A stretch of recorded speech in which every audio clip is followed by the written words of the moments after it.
तो अब एक नया टॉपिक करते हैं, linear differential equation with constant coefficient. याद रखना कांस्टेंट कोफिशिएंट। कांस्टेंट कोफिशिएंट मतलब simple variables like a0, a1, a2, 1, 2, 3।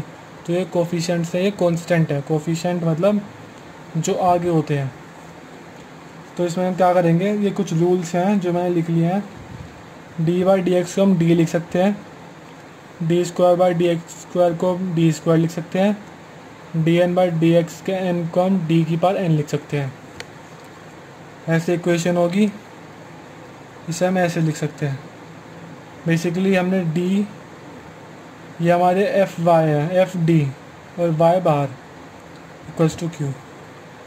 Y जो है वो 2 से बनता है, c f plus p i. C f क्या है, कॉम्प्लीमेंट्री फंक्शन, पी आई क्या है, पर्टिकुलर इंटीग्रल। कॉम्प्लीमेंट्री फंक्शन और पर्टिकुलर इंटीग्रल निकालने के कुछ रूल्स होते हैं। अभी हम कॉम्प्लीमेंट्री फंक्शंस निकालने के रूल्स पढ़ेंगे, उसके बाद पी आई के पढ़ेंगे। अब ऑक्सिलरी इक्वेशन क्या होती है? ऑक्सिलरी इक्वेशन वो होती है जिससे हम सी एफ और पी आई निकालते हैं। तो अब ऑक्सिलरी इक्वेशन कैसे बनाते हैं, आपको क्वेश्चन दे रखा होगा, उसमें वाई को रिप्लेस करना 1 से, और जहाँ पे भी d y by d x है वहाँ को उसे एम से, d two by d x square को एम स्क्वायर से, जितनी पावर होगी उतनी एम की पावर होगी। और इसे करते करते हमें एक अलजेब्रिक इक्वेशन मिलेगी। तो आप पहले रूल्स पढ़ लेते हैं।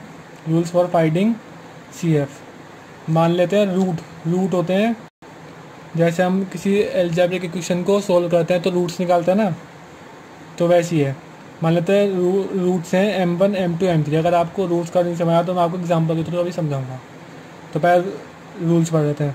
अगर रूट रियल हैं और अलग अलग हैं, डिस्टिंक्ट हैं, तो C1, C2 जितने भी रूट्स होंगे उतने आर्बिट्री कांस्टेंट C1, C2 आएंगे, C3, C4 जितने हैं, और e की power root x, m1 x, m2 x जितने रूट होंगे उतने।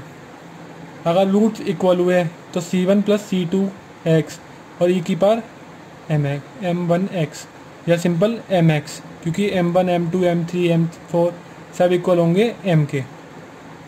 अगर रूट्स 3 हुए तो x, x स्क्वायर, अगर 4 हुए तो प्लस C4 x क्यूब। तो ऐसे बढ़ते रहेंगे। रूट्स इमेजनरी हुए, मतलब इमेजनरी मतलब आई में हुए, जैसे अल्फ़ा प्लस आई बीटा, अल्फ़ा माइनस आई बीटा। क्वेश्चन में अल्फ़ा 0 भी हो सकता है, बीटा भी 0 हो सकता है। बीटा 0 नहीं होगा क्योंकि इमेजनरी के लिए कुछ ना कुछ होगा। तो अगर अल्फ़ा 0 होगा तो ये नहीं आने का, पर आई ज़रूर आएगा।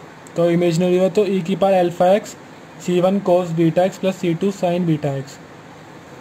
फिर अगर रूट्स इमेजनरी हुए और वो रिपीट हो रहे हैं, तो जैसे m1 और m2 की वैल्यू सेम है, m3 और m4 की वैल्यू सेम है, तो जब रूट्स इक्वल होते हैं तो ऐसे लिखते हैं। तो इसमें भी ऐसे लिखेंगे C1 प्लस C2 x, और जो सिंपल था इमेजनरी वाला वही रूल। ऐसी m3 m4 सेम है तो C3 प्लस C4 x। अगर m3 भी सेम होता तो C1 plus C2 x plus C3 x square. ठीक है। अब रूट्स इरेशनल है, इरेशनल में आ जाता है कोस एच एक्स और कोस साइन एच और बीटा एक्स। ठीक है। और अगर रिपीट हुए तो वैसे ही C1 plus C2 x cos h beta x plus C3 C4 x। अगर यहाँ पे एक m3 भी इक्वल हो जाता तो C1 plus C2 x plus C3 x square. अगर m4 भी आ जाता तो C4 x क्यूब। तो ऐसे चलते आया था। तब इससे क्वेश्चन देखते हैं। तो अब क्वेश्चन है d cube y d x cube minus 7 d y by d x minus 6y 0। तो रूल्स में बताएगा, जहाँ पे y है उसे 1 कर देंगे, और जहाँ d y by d x होगा उसे m कर देंगे। अब यहाँ पे m cube minus 7n minus 6 equals to 0। तो अब हमने पहले से रूट निकाले फैक्टराइज करके। ठीक है।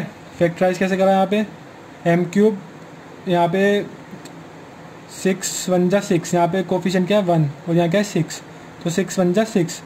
तो अब ये तोड़ना है 1 और 6 में, 7 को तोड़ना है जिससे 6 आ सके। ठीक है। तो यहाँ पे हमने 3 रूट आएंगे क्योंकि क्यूब है, तो m1 m+1 m+2 m-3 equals to 0।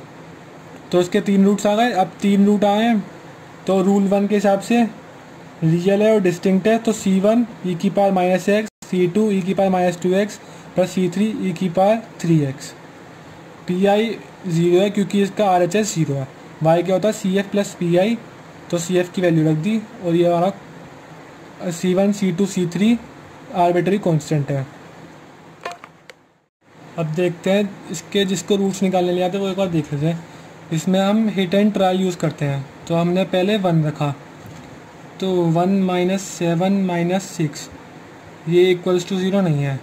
फिर हमने -1 रखा, -1 की पावर क्यूब -7 - 1 - 6, तो -1 + 7 - 6, तो ये इक्वल्स टू 0 है। तो इसका मतलब इसका एक फैक्टर है -1, तो इसे हमने m+1 कर लिया। अब हमने m+1 को इससे डिवाइड मारा, ठीक है।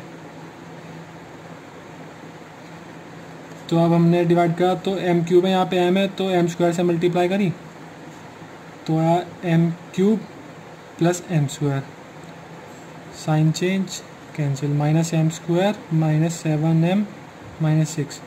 अब -m से मल्टीप्लाई करा तो -m² -m आया प्लस प्लस, अब ये आया -6m -6, तो अब ये -6 से मल्टीप्लाई करी तो यहाँ -6m -6 प्लस प्लस तो कट गया।